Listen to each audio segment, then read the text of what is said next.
En effet, après cet événement, il a eu une conversation avec quelqu'un qui était son ami et son confident, Daouda Ndoye, dont le père était le frère germain de la mère de l'imam. Celui-ci dit: s'il plaît à Dieu, un grand événement aura lieu cette année.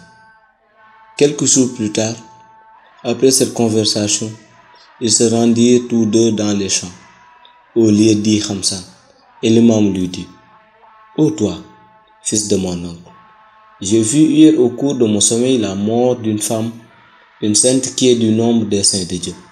Je suis ébloui par la grandeur de l'œuvre de Dieu en elle. 3 jours après cette conversation, mourut la mère de l'imam, un mercredi 27 du mois lunaire Ndeye Koor.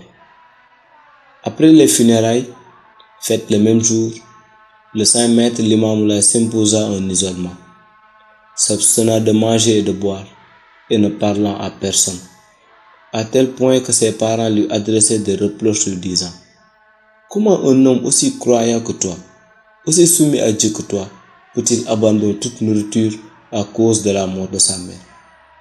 Il ne répondit pas et resta silencieux 3 jours, jeudi, vendredi et samedi. La nouvelle lune du mois Barakhlu apparut le samedi soir. Le lendemain, il commença à parler, disant sans cesse: La ilaha illallah, Allahu Akbar, et d'autres formules religieuses comme Subhanallah, Alhamdulillah lazi lam yazal. Il resta encore sans manger et sans adresser la parole à personne. Ses parents et ses voisins affirmèrent alors que l'imam est devenu fou, et leur raconta toutes sortes de choses sur lui. Quant à lui, il continua à prononcer les attributs du Dieu Tout-Puissant, sans se soucier de rien. Son oncle se rendit au penc, où ses camarades d'âge lui dirent: occupe-toi de ton neveu l'imam, il est devenu fou.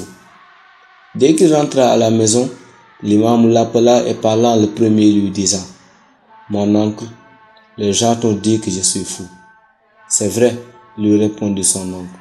L'imam reprit: mon oncle, si tu veux t'être renseigné sur moi, prépare un voyage vers la Mecque.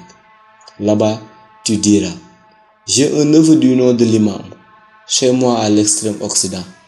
Il est devenu fou cette année. Il est âgé de 40 ans ou un peu plus. Je me trouve dans le désarroi à propos de son cas. Si tu ne fais pas cela, mon oncle, personne ne pourra t'éclairer sur moi. Son oncle lui répondit: je ne peux pas me rendre à la Mecque. L'imam reprit: si tu ne le peux pas, sois tranquille et n'écoute pas ce que disent les gens qui ne savent rien de ce qui est en moi. Personne d'autre que Dieu ne peut me guérir. Je prends appui sur lui et il est un appui suffisant.